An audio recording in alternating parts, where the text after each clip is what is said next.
Astrology से related महत्वपूर्ण जानकारियाँ प्राप्त करने के लिए मेरे चैनल को सब्सक्राइब कीजिए और लेटेस्ट नोटिफिकेशन के लिए बेल आइकॉन को भी प्रेस करिए। नमस्कार दोस्तों, मैं सीमा डेमन मेरे इस YouTube चैनल में आपका बहुत बहुत स्वागत करती हूं। आज हम पूरी कुंडली विश्लेषण करना सीखेंगे कि किस प्रकार से कुंडली विश्लेषण किया जाता है, कौन से दोष होते हैं, कौन से राजयोग होते हैं, कब राजयोग का फल मिलेगा, क्या दशा चलती है और कौन से भगवान की हमें पूजा करनी चाहिए और जीवन में ऐसा कौन सा कार्य हम करें ताकि हमें जीवन में सक्सेस प्राप्त हो। दोस्तों, यह एक जातक की कुंडली है जिन्होंने बहुत अधिक रिक्वेस्ट मुझसे करी कि आप मेरी कुंडली पर वीडियो बनाइए, क्योंकि पिछला वीडियो उन्हें बहुत अधिक पसंद आया था जिसमें मैंने संपूर्ण कुंडली विश्लेषण करके बताया था। तो उनकी डिमांड पर यह वीडियो मैं बना रही हूं ताकि आप लोगों को भी समझ में आए कि कुंडली विश्लेषण किस प्रकार से किया जाता है। दोस्तों, उनका प्रश्न था कि मैम जॉब प्राप्ति में बहुत अधिक परेशानी हो रही है, क्या गवर्नमेंट जॉब के योग बनते हैं कि नहीं बनते हैं। तो आज हम इस कुंडली विश्लेषण के माध्यम से मैं आपको बताऊंगी कि किस प्रकार से हम कुंडली विश्लेषित करते हैं और सटीक निर्णय तक पहुंचते हैं। दोस्तों, आप देख सकते हैं कि यहाँ 10 नंबर लिखा हुआ है, तो मतलब ये मकर लग्न की कुंडली है। इनकी लग्न राशि हो गई मकर राशि। यदि अभी तक आपने एस्ट्रोलॉजी यदि आप सीख रहे हैं और आपने पिछले वीडियोस देखे होंगे तो आप बहुत अच्छे से जानते होंगे कि ये जो हमारी लग्न कुंडली है इसमें नंबर्स लिखे रहते हैं जो कि राशि को रिप्रेजेंट करते हैं और ये हमारे भाव होते हैं जो कि 12 भाव कहलाते हैं। अब मैं जो आपको कुंडली बनाकर देती हूँ उसमें क्या क्या चीज़ें मेंशन होती है पहले आप वह जान लीजिए। अच्छे ग्रह मतलब शुभ ग्रह आपकी कुंडली में जिनकी दशा अंतरदशा पर आपके जीवन में आपको अच्छे परिणाम प्राप्त होते हैं और उनकी पावर भी मेंशन की जाती है कि मतलब कितना परसेंटेज वह ग्रह अच्छा फल देने में सक्षम है। और उसके बाद नेक्स्ट आता है बुरे ग्रह का मतलब होता है अशुभ ग्रह, मारक ग्रह जिनकी दशा अंतरदशा पर हमारे जीवन में हमें नेगेटिव रिजल्ट मिलते हैं, हमारे काम में बाधा उत्पन्न होती है जिसके कारण हमें परेशानियों का सामना करना पड़ता है। उनकी भी पावर मेंशन की जाती है कि कितने परसेंटेज आपको नेगेटिव रिजल्ट प्राप्त होंगे।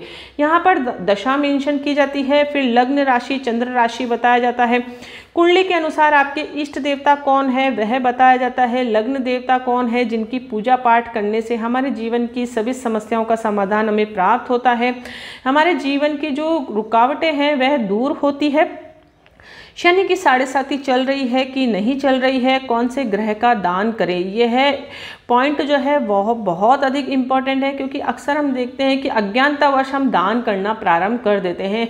कई बार ऐसा होता है हमारी लग्न स्वामी होता है उसका ही दान कई बार जातक करना प्रारंभ कर देता है। तो जो शुभ ग्रह हैं आपकी कुंडली में उनका दान तो आपको भूल करके भी नहीं करना है और बाई चांस प्लेसमेंट के कारण अशुभ हो रहे हैं उनका भी दान नहीं करना है। एक्चुअल में जो कुंडली में अशुभ ग्रह होते हैं उनका ही दान करना है।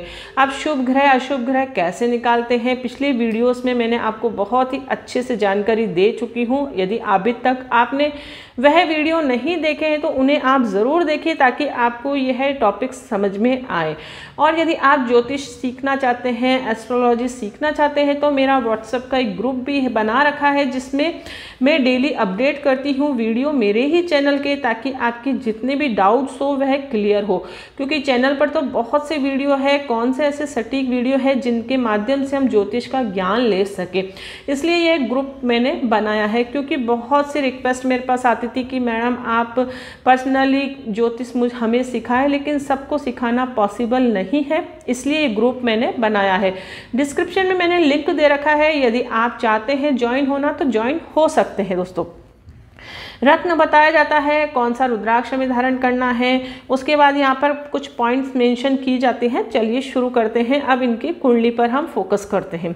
यह मकर लग्न की कुंडली है तो इनके लग्न भाव का स्वामी हो गया शनि। शनि कहाँ पर स्थित है आप देख सकते हैं, यह 3रे हाउस में शनि यहाँ पर स्थित है। तो फर्स्ट पॉइंट निकल कर आ जाता है कुंडली में कि जीवन में संघर्ष और मेहनत अधिक हो गई। लग्न भाव का स्वामी जिस भी भाव से कनेक्शन होगा और लग्न पर जिस भी ग्रहों से युति होगी, दृष्टि होगी, जातक के जीवन में उसी अनुसार परिणाम प्राप्त होते हैं। अब दृष्टि और युति की बात हम बाद में करेंगे क्योंकि मैं मोटे तौर पर आपको विश्लेषण करना सिखा रही हूँ, तो वह आप समझिए। बहुत ज़्यादा डीप में सिखाऊंगी तो आप फिर कंफ्यूज हो जाएंगे, इसलिए तो लग्न भाव का स्वामी तीसरे हाउस में बैठ गया है, इसका मतलब हो गया जीवन में संघर्ष और मेहनत अधिक हो गया है। कोई भी कार्य करने में, कोई भी इच्छा पूर्ति होने में जीवन में संघर्ष अधिक हो जाता है, मेहनत अधिक हो जाती है। आसानी से कोई भी चीज़ इनके जीवन में इन्हें प्राप्त नहीं होती है, उसके लिए उन्हें बहुत अधिक एफर्ट करना पड़ता है। अब लग्न भाव के स्वामी है थर्ड हाउस है, जो कि बहुत ज़्यादा अच्छा तो नहीं है लेकिन बहुत ज़्यादा नेगेटिव भी नहीं है, इसलिए पॉजिटिव ग्रहों की श्रेणी में शनि आते हैं। इनकी पावर डिग्री है 4 डिग्री यानी कि 25% है। अब शनि ग्रह अस्त अवस्था में है। हमारी कुंडली में ग्रह अस्त नहीं होना चाहिए, नीच का नहीं होना चाहिए, दोषपूर्ण नहीं होना चाहिए, तभी हमारे जीवन में बिना रुकावट हमें सक्सेस प्राप्त होती है।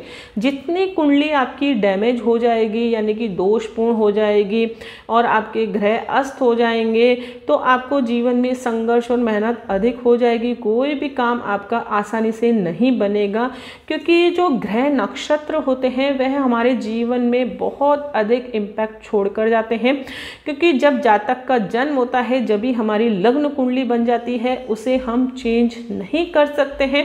फिर उपायों के माध्यम से हम ग्रहों को अच्छा कर सकते हैं। इसीलिए एस्ट्रोलॉजी में छोटी छोटी रेमेडीज भी बताई जाती है कि कौन से आपके दोष बन रहा है, कौन सा राजयोग बन रहा है, कब आपको अच्छा परिणाम मिलेगा, कब आपके नेगेटिव दशा चलेगी, कब आपको सतर्क रहना है, पूरा विश्लेषण करके बताया जाता है।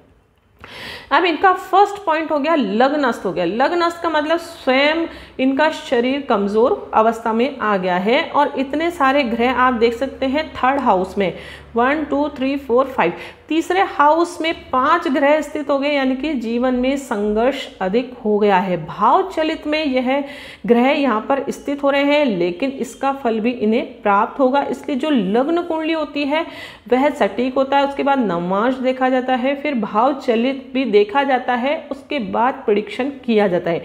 लेकिन मोटे तौर पर जो मैं आपको बता रही हूँ कि इनके जीवन में संघर्ष हो गया, फर्स्ट हमारे माइंड में यह बात सेट हो गई है। और शनि भी अस्त हो गया है, यानी कि छोटी मोटी प्रॉब्लम भी इनके जीवन में बहुत बड़ी साबित सिद्ध होगी।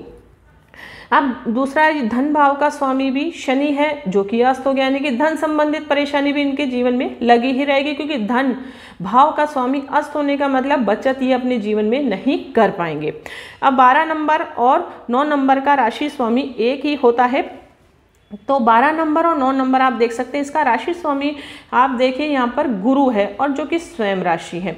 अब ये 6 8 12 का स्वामी भी है जो कि विपरीत राजयोग बनाकर आ रहा है, लेकिन एक पॉइंट भी है, जब विपरीत राजयोग कब हमारे जीवन में अच्छा फल देता है, जब लग्न स्ट्रॉन्ग हो तभी विपरीत राजयोग का फल मिलता है, अन्यथा विपरीत राजयोग ना के बराबर राजयोग के बराबर हो जाता है, कोई पॉजिटिव रिजल्ट नहीं प्राप्त होगा। इसलिए यदि यह शनि को अच्छा कर लेंगे रेमेडीज से तो इनको विपरीत राजयोग जैसी स्थितियां भी इनके जीवन में उत्पन्न होगी, अर्थात राजयोग का फल इनके जीवन में प्राप्त होगा, इनके जीवन में सक्सेस प्राप्त होगी। तो शनि को अगर अच्छा कर लेंगे तो दूसरे ग्रह से भी इन्हें अच्छा परिणाम प्राप्त होगा। अब बात करते हैं, यहाँ पर गुरु नेगेटिव में आएगा, क्यों? क्योंकि ये विपरीत राजयोग तो बना रहा है लेकिन अभी लग्न अस्त है, इसलिए विपरीत राजयोग नेगेटिव में लिखा है। यदि शनि की पावर अच्छी होती तो फिर यह विपरीत राजयोग बनाकर पॉजिटिव ग्रहों की श्रेणी में आता, लेकिन मैंने यहाँ पर नेगेटिव में लिखा है। क्यों? क्योंकि शनि अच्छा नहीं है तो विपरीत राजयोग का फल नहीं मिल रहा है, अच्छा करने की आवश्यकता है। अब यहाँ पर चलते हैं, 4th हाउस का स्वामी है मंगल और लाभ भाव का स्वामी भी है मंगल। मंगल कहाँ पर प्लेस है? 3rd हाउस में, यानी कि मंगल यहाँ व्यय भाव हो गया। भाव भावत नियम के अनुसार यह जो 4th हाउस का 12वां घर ये हो गया इसका 3रा हाउस। अब 3रे हाउस में यानी कि हमेशा सुख सुविधाओं में व्यय होगा, यानी कि सुख सुविधाएं गेन करने में बहुत अधिक परेशानी जातक को होगी। और मंगल भी अस्त हो गया है क्योंकि सूर्य यहाँ स्थित है, आप देख सकते हैं सूर्य की युति केतु से है, शनि से है, बुध की है मंगल से, तो सूर्य ने मंगल को अस्त कर दिया है। डिग्री डिफरेंस आप देख सकते हैं 5 डिग्री और 9 डिग्री, दोनों का डिफरेंस 17 डिग्री से यदि ज़्यादा होगा तो अस्त अवस्था नहीं मानी जाती है, लेकिन दोनों का डिग्री डिफरेंस कम होने के कारण मंगल भी अस्त हो गया, यानी कि सुख सुविधाओं का मालिक भी अस्त हो गया और लाभ भाव का मालिक भी अस्त हो गया, यानी कि जीवन में लाभ कम प्राप्त होगा, यह हमारे इच्छा पूर्ति का घर भी माना जाता है, यानी कि इच्छा पूर्ति में भी जातक को बहुत अधिक परेशानी होगी, क्योंकि ग्रह जो है वो अस्त नहीं होने चाहिए कुंडली में। अस्त हो रहे हैं तो घबराने की ज़रूरत नहीं है, उनके लिए फिर रेमेडीज़ बताई जाती है। लेकिन ये कुंडली विश्लेषण करना मैं आपको बता रही हूँ, तो जो चीज़ है, फैक्ट है, वो मैं आपको बता रही हूँ। अब बात करते हैं शुक्र की। अब शुक्र इनके त्रिकोण भाव का स्वामी भी है और करियर भाव का, यानी कि 10th हाउस का लॉर्ड भी है, और उसका पोजीशन भी अच्छा है, 4th हाउस में बैठा है।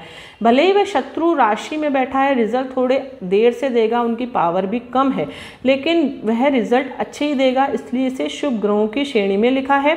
25% है। अब इसे भी यदि यह अच्छा कर ले तो जातक को करियर में अच्छा सक्सेस प्राप्त हो जाएगा और उसे भाग्य का साथ भी प्राप्त होगा, और ये त्रिकोण भाव का स्वामी है तो उससे भी अच्छा इनके लाभ होगा, ज्ञान में वृद्धि होगी और इनके कार्यों में सक्सेस प्राप्त होगी। लेकिन शुक्र को भी अच्छा करने की आवश्यकता है, क्योंकि कुंडली में यह निर्बल अवस्था में है, 25% ही अच्छा परिणाम दे रहा है, और शत्रु राशि में बैठा है तो थोड़ी देर से परिणाम देगा दशा अंतर्दशा पर। अब बात करते हैं बुध देव की। बुध देव को 2 राशियां प्राप्त है, एक तो छठा हाउस और एक भाग्य भाव। अब बुध भी कहाँ पर स्थित है? 3रे हाउस में। अब बुध आप देखिए 12 नंबर की राशि में स्थित है, यानी कि बुध भी नीच हो चुका है। नीच भंग हो रहा है कि नहीं हो रहा है, पहले आप यह देखिए। बुध या गुरु दृष्टि नहीं पड़ रही है तो बुध नीच भंग नहीं हो रहा है, और बुध अस्त भी हो गया है, यानी कि 3रा 4था नेगेटिव पॉइंट भी इनकी कुंडली में निकल आकर आ गया है, यानी कि भाग्य भाव का स्वामी नीच हो गया है। और रोग ऋण शत्रुओं का घर तो ये माना जाता है, लेकिन ये नौकरी भाव का घर भी है। नौकरी प्राप्त करने के लिए इस भाव को स्ट्रॉन्ग होना जरूरी है, तभी हमारे जीवन में हम अच्छी नौकरी प्राप्त कर सकते हैं, हमारे जीवन में अच्छे पोस्ट पर हम जा सकते हैं। करियर भाव का स्वामी तो अच्छा होना चाहिए, यह बिजनेस के लिए होता है, लेकिन नौकरी भाव के लिए छठे हाउस को देखना ज़रूरी है। इसका राशि स्वामी भी अच्छा होना बहुत ज़रूरी है। तो बुध भी नीच हो गया, यानी कि नौकरी प्राप्त करने में जातक को बहुत परेशानी हो रही है, और उसका भाग्य भी उसका साथ नहीं दे रहा है, क्योंकि भाग्य भाव का स्वामी भी बुध है।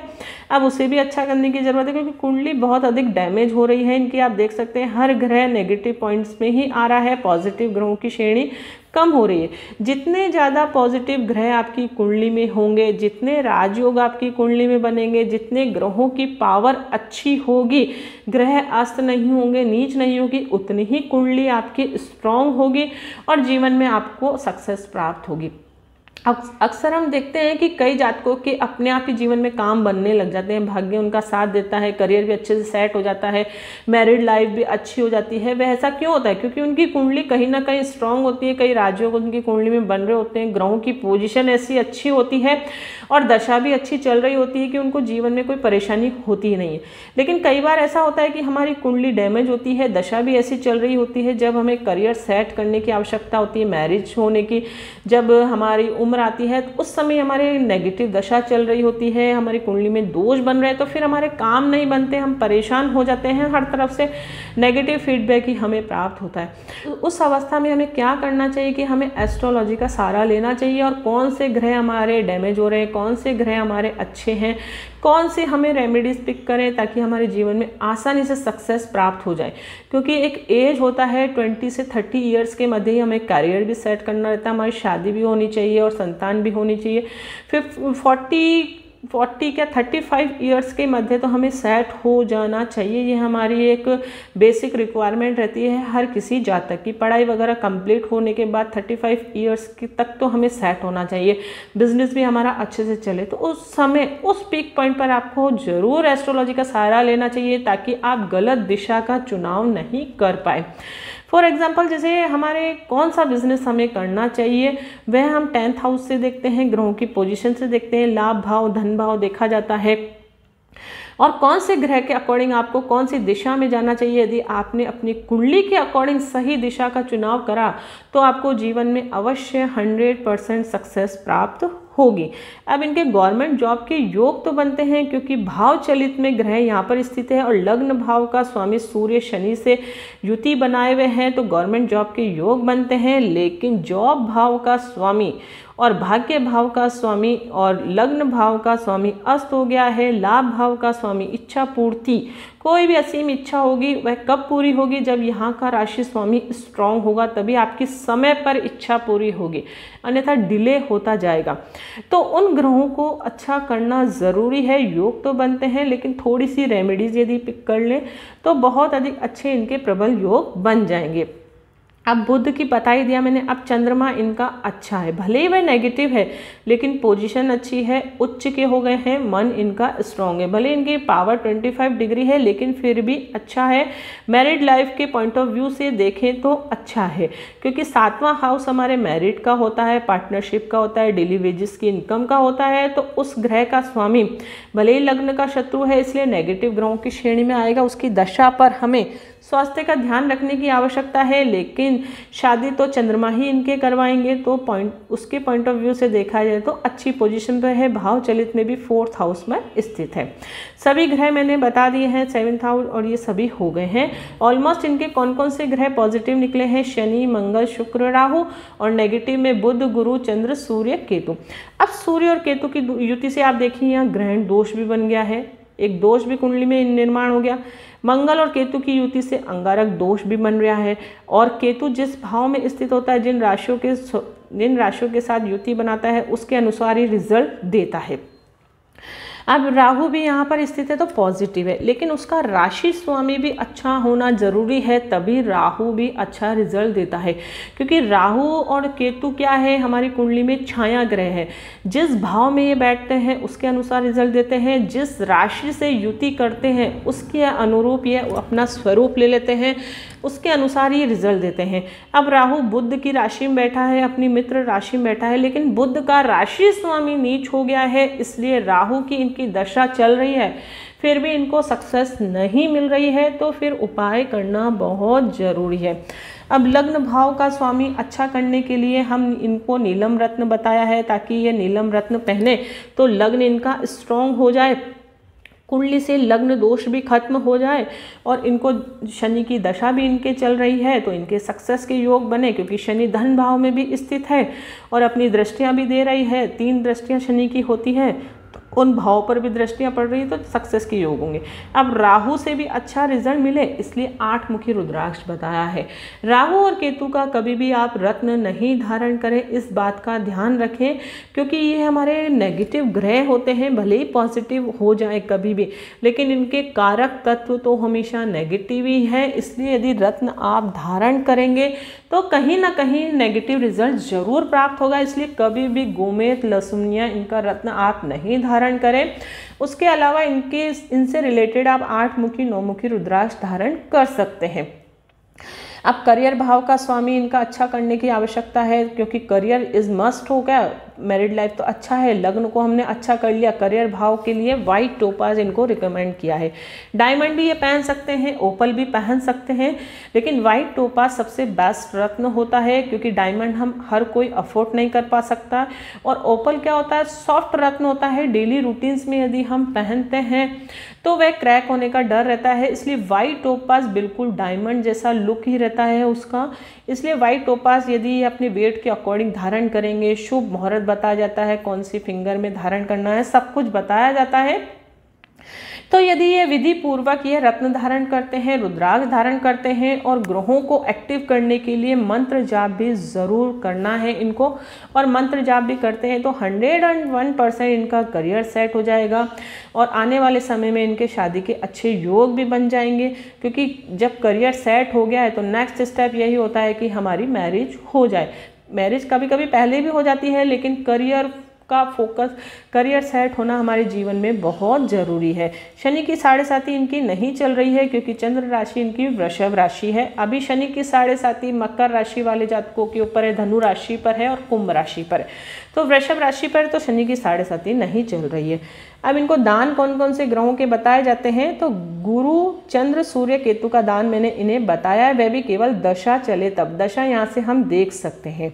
अब बुध का दान मैंने इसलिए नहीं बताया, भले ही वह नीच हो गया, लेकिन फिर भी बुध का दान नहीं करना है। क्यों? ये भाग्य का भाव का स्वामी है, कुंडली में अच्छा ग्रह है, प्लेसमेंट और और राशि के अकॉर्डिंग वह खराब हो गया है, नेगेटिव हो गया है, फिर भी दान नहीं करना है, इस बात का ध्यान रखें। मंत्र जाप कर सकते हैं दोस्तों।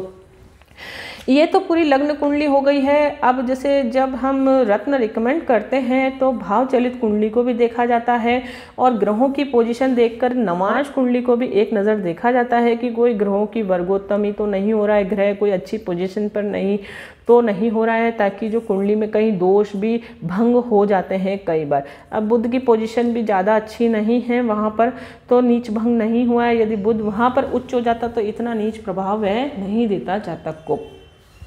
तो इस प्रकार से पूरी कुंडली विश्लेषित करके बताया जाता है दोस्तों। अब जो हम कुंडली बनवाते हैं 120 पेज की कुंडली, 100 पेज की कुंडली, वह कोई मतलब की कुंडली इतनी नहीं रहती है, उसमें इतना डिटेल में रहता है कि हम खुद कंफ्यूज हो जाते हैं, ना कुछ हमें समझ में आता है। अब ये शॉर्ट और स्वीट कुंडली बनाकर दी जाती है जिसमें सब कुछ लिखा रहता है। एक नज़र आप देखिए, आपको सब कुछ इसमें समझ में आ जाएगा और जितने भी पॉइंट्स यहाँ पर मेंशन करे हैं वो आपके जीवन के लिए एक एक पॉइंट में बहुत अधिक इम्पॉर्टेंट है। अब सूर्य को इनको जल देना चाहिए कि नहीं देना चाहिए। अब अक्सर हम देखते हैं कि गवर्नमेंट जॉब की जब भी हम प्रश्न करते हैं कि गवर्नमेंट जॉब की योग है कि नहीं है, तो अक्सर बता दिया जाता है कि आप सूर्य की उपासना करें, सूर्य को जल अर्पित करें तक, क्योंकि ये क्या है, गवर्नमेंट सेक्टर से जुड़ने वाला ग्रह है, वही हमें गवर्नमेंट सेक्टर से जोड़ता है। यदि सूर्य की पोजीशन अच्छी है आपकी कुंडली में, उनकी पावर अच्छी है, तो आपके गवर्नमेंट जॉब के योग अक्सर बनते हैं। तो लेकिन सूर्य को जल नहीं देना है, सूर्य को इनको जल देना है, क्योंकि यहाँ पर वह 8th भाव के स्वामी हैं, नेगेटिव ग्रहों की श्रेणी में आ रहे हैं, इसलिए जल देना। बाय चांस इनकी कुंडली में सूर्य अच्छे होते तो जल यह नहीं दे सकते हैं, तो यह भी बहुत अधिक इंपॉर्टेंट पॉइंट है। अब 7वां है, शिवलिंग पर सफ़ेद वस्तुएं चढ़ानी है कि नहीं चढ़ानी है। अक्सर अब सावन माह आ रहा है, हर कोई जातक दूध दही से शिवलिंग का अभिषेक करता है, लेकिन अपनी कुंडली के अकॉर्डिंग आपको चलना है। यदि आपकी कुंडली में चंद्रदेव योग कारक ग्रह हैं तो आप कभी भी शिवलिंग पर दूध और दही से अभिषेक नहीं करें। सादा जल आप चढ़ा सकते हैं, फूल बेलपत्र इत्यादि चढ़ा सकते हैं, लेकिन दूध और दही से आप अभिषेक नहीं करें, ना ही सफ़ेद वस्तुएं आप चढ़ाएं, इस बात का ध्यान रखना है। कुंडली में चंद्रदेव यदि नेगेटिव हो रहे हैं तो ही आप चढ़ा सकते हैं। आपका शुभ दिन बताया जाता है ताकि आप कोई भी काम करने जा रहे हैं तो उस दिन को फॉलो करें। शुभ रंग बताया जाता है ताकि जीवन में उन रंगों को आप फॉलो करें। यानी कि आप बाइक खरीद रहे हैं, कोई अपने घर का इंटीरियर चेंज कर रहे हैं, तो उन कलर्स को यदि आप फॉलो करेंगे बेडशीट में और डेली रूटीन्स में भी उन कलर को फॉलो करेंगे तो हमारे जीवन में सक्सेस के योग बन जाते हैं। और एंड में यहाँ निष्कर्ष करके भी बताया जाता है पूरी कुंडली विश्लेषित करके। आई होप आपको ये वीडियो बहुत अधिक पसंद आया होगा। आपके डाउट्स भी इस वीडियो के माध्यम से क्लियर हुए होंगे कि कुंडली में राजयोग बनता है लेकिन राजयोग का फल नहीं मिल रहा है, क्यों? क्योंकि टर्म कंडीशन लगाना भी ज़रूरी है कि ग्रहों की पोजीशन क्या है और कौन सी अवस्था में बैठे हैं, कितनी पावर है, सब कुछ मेंशन करके ही सटीक निर्णय लिया जाता है। कौन सा रत्न धारण करना है, क्या नहीं करना है, ताकि जीवन में हमें सक्सेस प्राप्त हो। अक्सर कई बार ऐसा होता है कि हम कुंडली के अकॉर्डिंग कोई भी रत्न नहीं धारण कर सकते, तो वह भी एक इम्पॉर्टेंट पॉइंट होता है। इसलिए अक्सर आप ऐसी गलतियां नहीं करें। अपनी कुंडली के अनुसार जीवन में आप सही दिशा का निर्णय लेंगे तो हमेशा आपको सक्सेस प्राप्त होगी। ऐसा कभी भी नहीं है कि सक्सेस नहीं प्राप्त होगी, बशर्ते कि आपको सटीक प्रिडिक्शन मिले और सटीक आपको निर्णय मिले और सटीक आपको रेमेडीज मिले। तो यदि उनको हम फॉलो करते हैं तो ग्रहों की हम पावर को बढ़ा सकते हैं। सब कुछ हमारे हाथ में ही होता है। इस लग्न कुंडली को हम चेंज नहीं कर सकते, लेकिन ग्रहों की स्थितियों को और ग्रहों की पावर को हम बढ़ा सकते हैं, कम कर सकते हैं। तो वह सब कुछ रेमेडीज पर ही होता है दोस्तों। आई होप आपको ये वीडियो बहुत अधिक पसंद आया होगा। यदि वीडियो अच्छा लगे तो इसे आप लाइक ज़रूर करना, दूसरों के साथ ज़्यादा से ज़्यादा शेयर करना और चैनल को सब्सक्राइब करके ज़रूर रखना, ताकि आपको एस्ट्रोलॉजी से रिलेटेड बहुत ही महत्वपूर्ण जानकारियाँ जल्द से जल्द प्राप्त हो दोस्तों। तो मिलते हैं नेक्स्ट वीडियो में इंटरेस्टिंग टॉपिक के साथ। तब तक के लिए thank you and bye bye.